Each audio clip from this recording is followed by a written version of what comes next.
ရွှေမတစ်ဟာသူမကိုအိမ်စီလိုအတုံးချဖို့လှည့်စားလက်ထပ်ခဲ့တဲ့လင်းရုပ်မာရဲ့ပါကိုဖျက်ရိုက်ပြီးပြက်တကွာရှင်းမှုတောင်းဆိုလိုက်ပါတယ်။အဲ့ဒီအချိန်မှာအချက်မရှိတဲ့ရောက်ခမအမေကြီးကလက်ထပ်တုံးကပေးခဲ့တဲ့ဈေးစားက UN 3,800,000ကိုပြန်ပေးဖို့မတရားတောင်းဆိုလာပါတယ်။တကယ်တော့အဲ့ဒီပတ်စံတွေကိုလင်ဖြစ်သူကအိမ်ပြင်ဆင်တဲ့နေရာမှာအကုန်တုံးပစ်ခဲ့တာပါ။ဒါပေမဲ့သူမကဒီမီသားစုဆိုကြီးနဲ့အပီးတိုင်ပြက်ဆဲချင်တာကြောင့်မိမိအိတ်ထဲကပတ်စံကိုပဲစိုက်ထုတ်ပြီးရောက်ခမကြီးစီပြစ်ပေးလိုက်ပါတော့တယ်။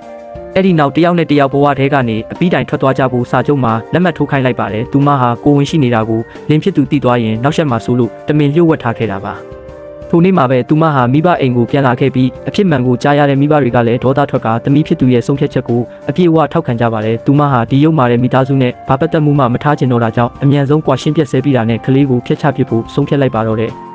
နောက်တစ်နေ့မှာသူမဟာကလေးဖျက်ချဖို့ရက်ချင်းယူရန်ဆေးရုံကိုတွားခဲ့ပါတယ်။အမှတ်မထင်ပဲအဲ့ဒီဆေးရုံမှာမိခင်ဖြစ်သူကိုဆေးစစ်ဖို့ခေါ်လာတဲ့လင်ဖြစ်သူနဲ့ဆုံတွေ့ခဲ့ရပါတယ်။သူမကိုမြင်ချင်းပဲရောက်ခမကြီးကငါနေမကောင်းဖြစ်ရတာဒီမိန်းမကြောင့်ဆိုပြီးချက်ချင်းအဖြစ်ပုံချကသူ့သားကိုကွာရှင်းပွဲအမြန်ပြင်ဖို့ပြောပါတယ်။ဒါပေမဲ့လင်ဖြစ်သူကသူမသားဖွားမိရဲ့ဌာနကနေထွက်လာတာကိုသတိထားမိပြီးနင်းကိုဝင်းရှိနေတာလားလို့လှမ်းမိပါတော့တယ်။သူမပြန်မဖြေခင်မှာပဲရောက်ခမကြီးကသူကကလေးကိုအကြောင်းပြပြီးငါတို့မိသားစုစီပြန်လာချင်နေတာငါတို့အဲ့ဒီကလေးကိုလက်မခံဘူး။ငါသားအတွက်ဒီထက်တာတဲ့လိမ်မာတဲ့မိန်းကလေးတွေအများကြီးရှာထားတယ်ကလေးမွေးပေးချင်တဲ့သူတွေအများကြီးပဲဒါနဲ့အဲ့ဒီဘိုက်ထဲကကလေးကဘသူတွေ့သားလဲဆိုပြီးကလေးဖြတ်ချမဲ့ချွေးမကိုလူပုံအလဲမှာအောက်တန်းကြစော်ကားပါတော့တယ်သူမရဲ့မိဘတွေကဒေါသထွက်ပြီးရန်ဖြစ်ဖို့လုပ်ပေမဲ့သူမကတားလိုက်ပြီးသူမရဲ့ဖုန်းကင်မရာကိုတိတ်တဆိတ်ဖွင့်ကဒီကလေးဟာနင်တို့မိသားစုရဲ့တူရဲသောတွေ့သားဆိုရင်တောင်နင်တို့ညင်းပယ်အောင်မလားလို့မေးခွန်းထုတ်ပါတယ်ရောက်ခမကြီးကတော့ဒါတွေအားလုံးကိုဗီဒီယိုရိုက်နေမှန်းမသိပဲနင်မွေးရဲ့ကလေးဆိုရင်ဘာကလေးမှအလိုမရှိဘူးလို့ပြက်တအော်ဟစ်လိုက်ပါတော့တယ်သူမဟာထပ်ပြီးစကားမများချင်တော့တာကြောင့်လှည့်ထွက်ခဲ့ပြီးလင်းဖြစ်သူနဲ့ကွာရှင်းချင်းလုပ်ငန်းစဉ်ကိုချက်ချင်းအပြီးတက်လိုက်ပါတယ်လင်းဖြစ်သူကတော့သူမရဲ့ပြတ်သားမှုကိုအံ့ဩနေပြီးငါကတော့နှိမ့်ထက်တာတဲ့မိန်းမတွေအများကြီးရအောင်မှနင်ကတော့ငါလိုယောက်ျားမျိုးနဲ့နောက်တစ်ခါလက်ထပ်ရဖို့အခွင့်အရေးမရှိတော့ဘူးလို့အထက်စီးနဲ့ပြောဆိုပါတယ်သူမကလှောင်ပြုံးပြီးနင့်စီကိုဆေးဘက်ဆိုင်ရာအစီရင်ခံစာပို့ပေးထားတယ်အဲ့ဒါကိုဖတ်ပြီးရင်တော့နင်ပြောတဲ့မိန်းမတွေအားလုံးနင့်စီကထွက်သွားကြလိမ့်မယ်လို့တတိပေးပြီးလှည့်ထွက်သွားပါတော့တယ်လင်းဖြစ်သူကစိုးရိမ်စိတ်နဲ့အိမ်ကိုချက်ချင်းပြန်လာခဲ့ပါတယ်။အိမ်မှာတော့ရောက်ခမကြီးကအိမ်လုပ်ငန်းတွေမလုပ်ရသေးလို့ဆဲဆိုနေပြီးရောက်ခမအဖေကြီးနဲ့ယောက်ျားညီမကအမေစိတ်မဆိုးပါနဲ့တန်ရှင်းရေးလုပ်ပေးမယ်မိမအစ်တယောက်ရှာပေးပါမယ်လို့အဆက်မရှိပြောနေကြတာကြောင့်ရောက်ခမကြီးစိတ်သက်သာရသွားပါတယ်။အဲ့ဒီအချိန်မှာပဲအိမ်ကိုပါဆယ်ထုတ်တစ်ထုတ်ရောက်လာပြီးလင်းဖြစ်သူလည်းအိမ်ပြန်ရောက်လာပါတယ်။သူတို့အားလုံးအဲ့ဒီပါဆယ်ထုတ်ကိုဖွင့်ကြည့်လိုက်တဲ့အခါမှာတော့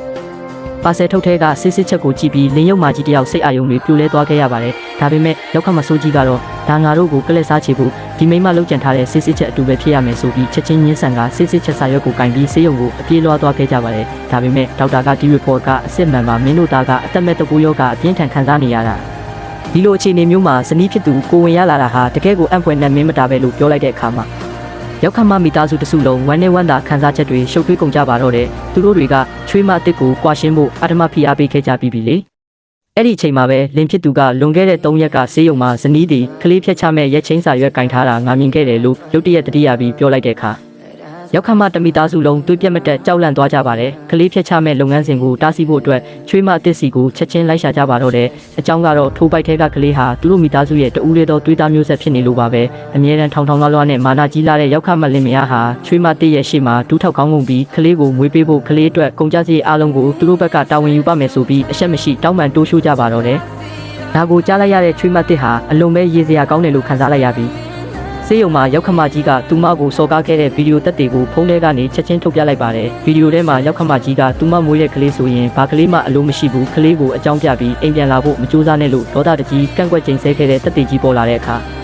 ရောက်ခမတမိသားစုလုံးလူပုံအလဲမှာအကြီးကျယ်ရှက်ကိုရှက်ကန်းဖြစ်သွားကြပြီးအခါခါဒူးထောက်တောင်းပန်ကအမားကိုဝန်ခံကြရပါတယ်ဒါပေမဲ့သူမကအခုမှအမားတိဖို့အရန်နောက်ကျသွားပြီးနင်တို့နဲ့ဘာပတ်သက်မှုမှမထားချင်တော့ဘူးငါကလေးကိုဖျက်ချဖို့ဆုံးဖြတ်ပြီးပြီလို့ပြက်တပြောလိုက်ပါတယ်အဲ့ဒီအခါရောက်ခမကြီးကအကွက်ပြောင်းပြီးမြေပြင်ပေါ်မှာထိုင်ချကဒီမိန်းမကရက်ဆက်လွန်းနဲ့ငါတို့ရဲ့တူရဲသောမြေးလေးကိုတတ်မလို့လုပ်နေတယ်ဆိုပြီးအော်ဟင်းကိုယူကလူအများအလည်မှာကောက်ချစ်စွာကွက်ကြော်ရိုက်ပါတယ်ပတ်ဝန်းကျင်ကလူတွေကလည်းဖြစ်မှန်ကိုမသိပဲချွေးမအစ်ကိုအဖြစ်တင်စကားပြောလာကြပါတယ်ရောက်ခမကြီးကအခွင့်ကောင်းယူပြီးမိမိကိုယ်တနာစရာတားကောင်လိုဟန်ဆောင်ကမိသားစုတိုင်းမှာရန်ဖြစ်တာရှိတာပဲငါမြေးလေးကိုမတက်ဘူးဆိုရင်